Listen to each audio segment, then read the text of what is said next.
All right, so in today's video, I decided to cover another one of the weapons I have not gotten to yet, which is the Bronco Incarnon. So when it comes to the Bronco Incarnon, what it does is whenever you fill up the gauge, you are given Ricochet and more range when it comes to the ricocheting. And it's quite nice because it's like a Lato if it was, well, a little bit more accurate. I think to me, it feels a little bit more accurate overall. Only downside is, well, filling up the Incarnon meter. It's really iffy when it comes to getting its headshot requirement because it is a shotgun. But to me, I really do like using it on Araxia as it does hit quite hard, but even not on her, and I miss. Even when it's not on her, as you can see in non-Incarnon mode, it is hitting very nice and very hard. And when I get the Incarnon up, let's go ahead and do that. I mean, look at that.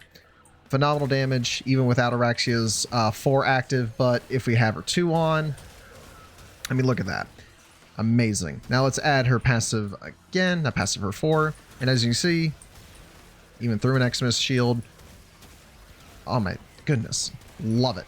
But obviously, these are just level 165 Steel Path enemies. Let's get an Acolyte. So I will see you, I'm stuck, when an Acolyte is here.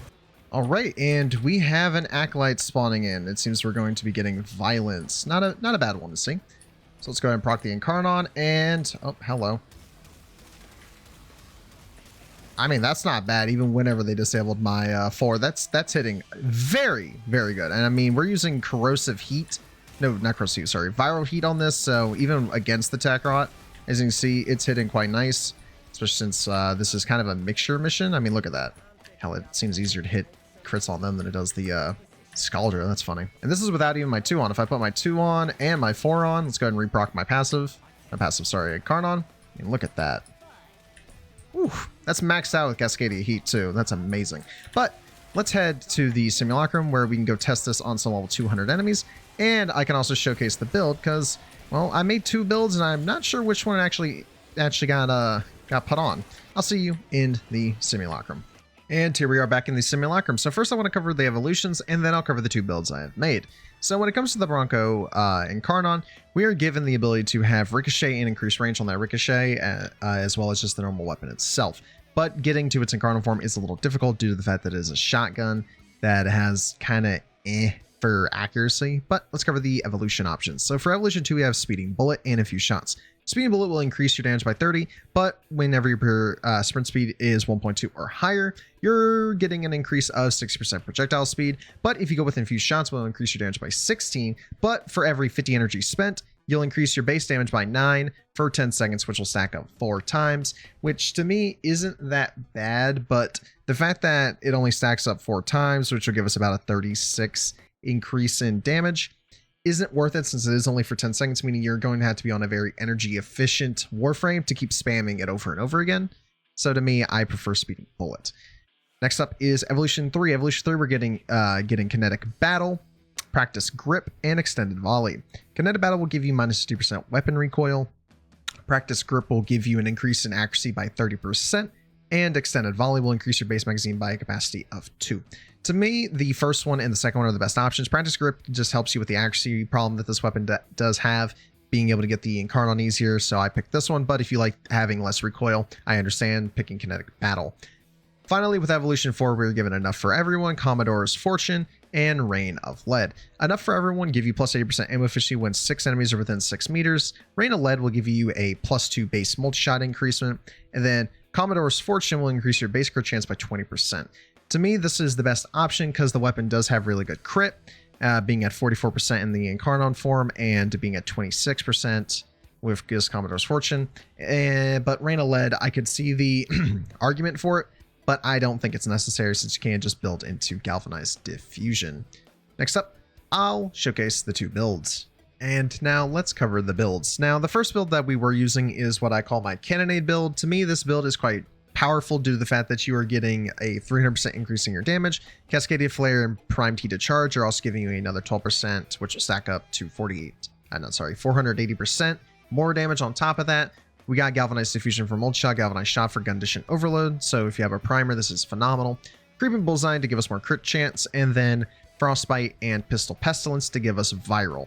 To me, this build is quite nice, but we also have Prime Target Cragger to increase our crit damage, which is at 6.7 times when you are in the Incarnon form. To me, the Incarnon stats are amazing. I mean, look at that, 12,000. But say you didn't like using semi-pistol cannonade due to the fact this weapon does have a lot of impact, you could use hemorrhage. Hemorrhage, while is a nice option, every time you inflict an impact suspect, you have a 35% chance to apply a slash effect on top of that, and that will get multiplied 2 times if your fire rate is below 2.5, which it is in this case, so you would be getting that bonus. Problem is, with hemorrhage, they did change how slash works, but also when it comes to hemorrhage, it cannot produce multiple procs in a single instance of damage alongside any other slash sources. So if your weapon innately applies that slash, you're not going to be getting it. So sadly, you'll miss out on that. And also proccing impact more than once in a single instance. So since this is a shotgun, you'll be applying a ton of it.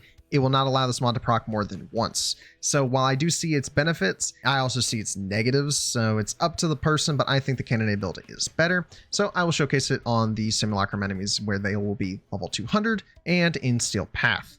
So when it comes to going up against these level 200 Sculpture, I will first be hitting the Decadent in the back so that we can get the Incarnon up, but you can also see the base damage right there. I mean, look at how it does against these random enemies. Not bad, but what is it like with the Incarnon on? Well, I mean, look at that. The entire room kind of just exploded. And yes, while the hemorrhage status applying a slash on the Decadent would be nice, it does, like I said, have its issues. Now, what about the Orkin? People fight the Orkin quite often, and I mean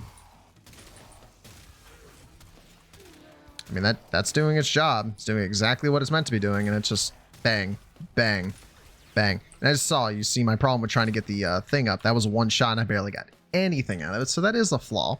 But I'll give my full thoughts on how this weapon functions when we head back to the back rooms. So I'll see you there.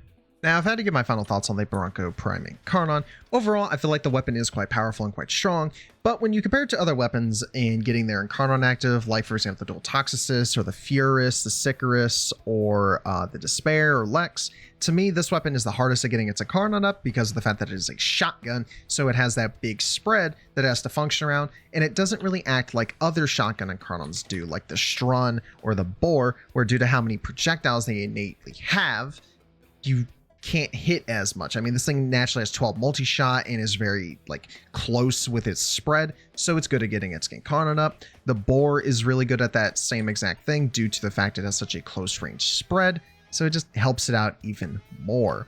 Overall, the Bronco is a worthwhile pickup because it is a very good ricocheting Incarnon, but better options obviously do exist, like the Dual Toxicist. You'll just have to get used to its innate slow fire rate being at literally 1. And its multi-shot being at 1, you have to build into it, obviously. Or weapons like the Lato, where if you somehow have it, if you have the Lato Prime, go crazy. Build the Lato Incarnon. But if you're like most people, you will probably end up using the Prisma Lato to do the Incarnon, but I still think this weapon is worthwhile picking up.